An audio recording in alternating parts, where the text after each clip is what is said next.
नमस्कार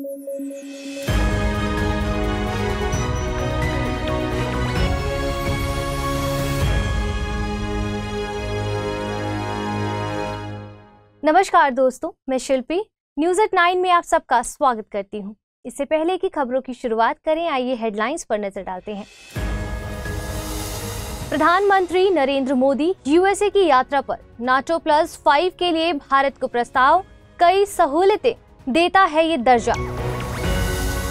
global gender gap report 2023 जारी, विश्व आर्थिक मंच की फ्लैगशिप रिपोर्ट, भारत की रैंक में हुआ सुधार। और पीएम किसान योजना में नया बदलाव, ऐप से हो सकेगा फेस ऑथेंटिकेशन, किसानों के खाते में आती है धनराशि।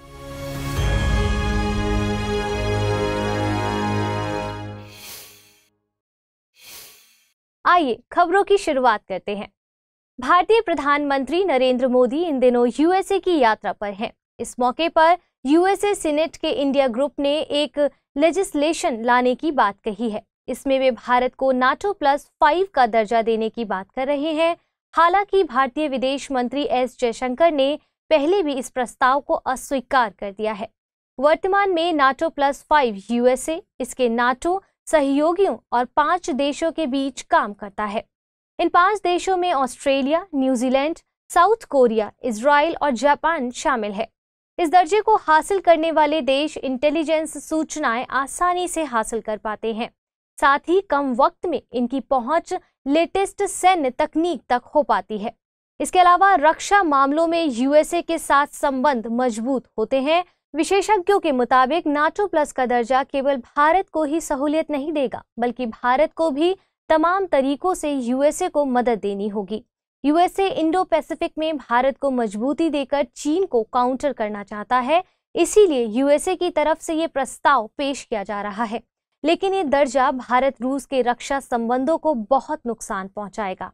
आपको बता दें कि नाटो का पूरा नाम नॉर्थ अटलांटिक ट्रीटी ऑर्गेनाइजेशन है। यह यूरोप और उत्तरी अमेरिका के देशों का एक राजनीतिक व सैनिक गठबंधन है। इसका मुख्यालय बेल्जियम की राजधानी ब्रसेल्स में स्थित है। इसकी स्थापना 4 अप्रैल 1949 को अमेरिका के वॉशिंगटन में की गई थी। विश्व आर्थिक मंच ने अपनी flagship report global gender gap जारी की है। भारत ने 146 देशों में 127वीं रैंक हासिल की है।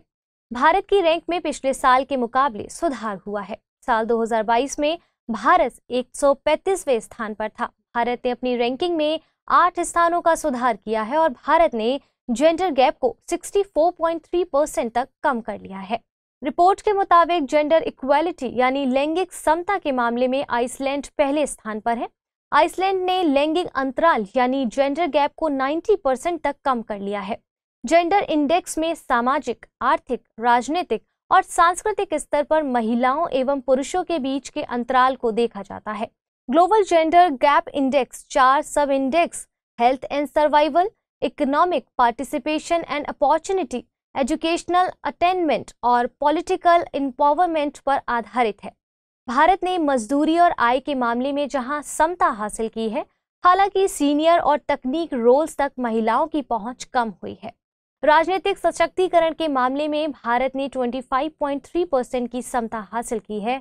संसद में महिलाओं का प्रतिनिधित्व 15.1% तक पहुंच गया है। रिपोर्ट के मुताबिक भारत उन 18 देशों में शामिल है जहां पर स्थानीय प्रशासन में महिलाओं का प्रतिनिधित्व 40% के ऊपर निकल गया है। भारत में स्थानीय प्रशासन में महिलाओं का प्रतिनिधित्व 44.4% है। अब आप सभी के लिए जरूरी सूचना। Study IQ IAS Hindi team P2I यानी प्रीलिम्स टू इंटरव्यू बैच लेकर आई है। इसकी शुरुआत 19 जून 2023 से शाम को 6 बजे से की जा चुकी है। इस कोर्स में एडमिशन की लास्ट डेट 30 जून है। इस कोर्स में प्रतिदिन 2.5 से 3 घंटे की नियमित कक्षाओं के अलावा प्रिंटेड नोट्स, PDF, मुख्य परीक्षा हेतु उत्तर लेखन कार्यक्रम जैसे बहुत से उपयोगी फीचर्स शामिल किए जाएंगे। इस कोर्स की सबसे बड़ी खासियत यह है कि प्रीलिम्स क्लियर करने वाले स्टूडेंट्स के लिए स्टडी IQ की तरफ से निःशुल्क आवासीय सुविधा उपलब्ध कराई जाएगी।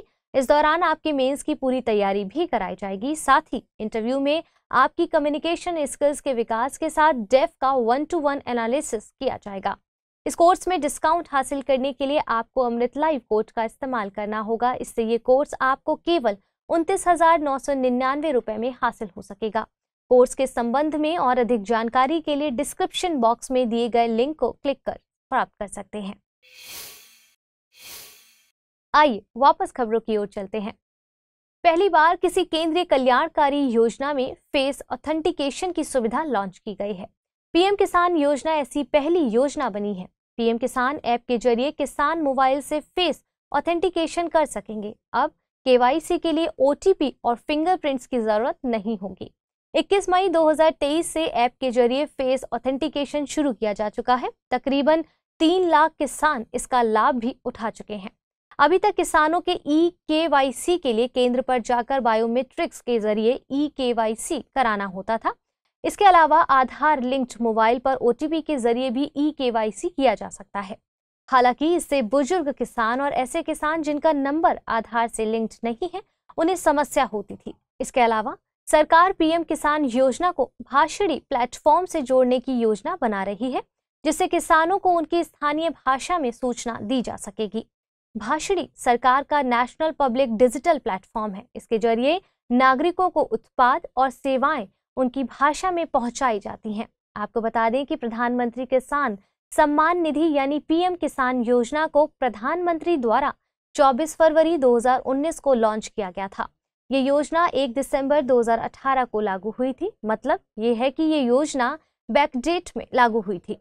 ये एक सेंट्रल सेक्टर स्कीम है। इसमें किसान परिवारों को वित्तीय सहायता मुहैया कराई जाती है और योजना के तहत किसान परिवारों को एक साल में 6,000 रुपए दिए जाते हैं। हर 4 महीने पर 2,000 रुपए की एक किस्त दी जाती है। प्रधानमंत्री नरेंद्र मोदी यूएसए की यात्रा पर हैं। तमाम खबरों के बीच एक खबर है कि उन्होंने वाइडेन फैमिली को कई तोहफे दिए हैं, जिनमें the sandalwood box, the 10 principal Upanishad किताब का फर्स्ट एडिशन शामिल है। साथ ही यूएसए की फर्स्ट लेडी जिल वाइडेन को 7.5 कैरेट का लैब ग्रोन डायमंड उपहार में दिया है। इस डायमंड को एक पेपर मैशी बॉक्स में दिया गया है। कश्मीर की इस पेपर मैशी कला को कार-ए-कलमदानी के नाम से भी जाना जाता है। हाल के सालों में लैब ग्रोन डायमंड ज्यादा पॉपुलर हुए हैं। इन्हें खनन किए गए हीरो की तुलना में ज्यादा तरजीह दी जा रही है। लैब में तैयार किए गए हीरे पर्यावरण के लिहाज से ज्यादा सतत होते हैं। लैब ग्रोन डायमंड्स रासायनिक और भौतिक तौर पर खनन किए गए हीरो की तरह ही होते हैं। इनकी लैब ग्रोन डायमंड्स के तौर पर पहचान मुश्किल होती है।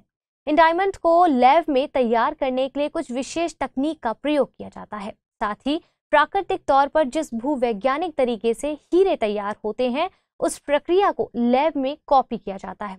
दुनिया में सबसे बड़ा डायमंड प्रोड्यूसर देश रूस है। भारत में मध्य प्रदेश का पन्ना जिला डायमंड के उत्पादन के लिए प्रसिद्ध है। आपको बता दें कि डायमंड कार्बन का एलोट्रोप यानी अपर रूप होता है। डायमंड प्राकृतिक तौर पर सबसे कठोर तत्व के रूप में जाना जाता है। इसका मेल्टिंग पॉइंट और बॉइलिंग पॉइंट बहुत हाई होता है। आइए बुलेटिन पर आधारित प्रश्नों को देख लेते हैं। नाटो +5 में निम्न में से कौन सा से देश शामिल नहीं है? Israel, Japan, Pakistan, Australia, Bharat, UAE. नीचे दिए गए कूटों का प्रयोग कर सही उत्तर चुनिए। 1, 2 और 3, 2, 3, 4, 3, 5, 6, 2, 4 और 6। दूसरा प्रश्न है, ग्लोबल जेंडर गैप इंडेक्स 2023 के संबंध में निम्नलिखित कथनों पर विचार कीजिए। इसे विश्व आर्थिक मंच के द्वारा जारी किया जाता है। 2023 के इंडेक्स में पहले स्थान पर नॉर्वे है। भारत ने 135वीं रैंक हासिल की है। उपरोक्त में से कितने कथन सही हैं? केवल 1, केवल 2, सभी 3, इनमें से कोई नहीं। आइए पिछले बुलेटिन पर आधारित प्रश्नों को देख लेते हैं। खबरों में रहा पद ग्लोबल स्टॉक टेक निरूपित करता है। क्योटो प्रोटोकॉल के प्रावधानों में बदलाव को लेकर मॉन्ट्रियल प्रोटोकॉल की निगरानी से संबंधित पेरिस समझौते के तहत तय किए गए लक्ष्यों की निगरानी ग्रीन वॉशिंग को लेकर तय किए गए मानकों से संबंधित। सही जवाब है विकल्प सी। दूसरा प्रश्न था, निम्नलिखित कथनों पर विचार कीजिए। रानी दुर्गावती गोंड साम्राज्य से संबंधित थी। वर्षा वनों को पृथ्वी की किडनी की संज्ञा दी जाती है। उपरोक्त में से सही कथन या कथनों का चुनाव कीजिए। केवल 1, केवल 2, 1 और 2 दोनों, ना तो 1 ना ही 2। सही जवाब है विकल्प ए, यानी केवल पहला कथन सही है। वर्षा वनों को पृथ्वी के फेफड़ों की संज्ञा दी जाती है। तो फिलहाल के लिए आज के इस बुलेटिन में इतना ही। कल मिलेंगे पूरे हफ्ते के कंपाइलेशन के साथ। तब तक के लिए धन्यवाद।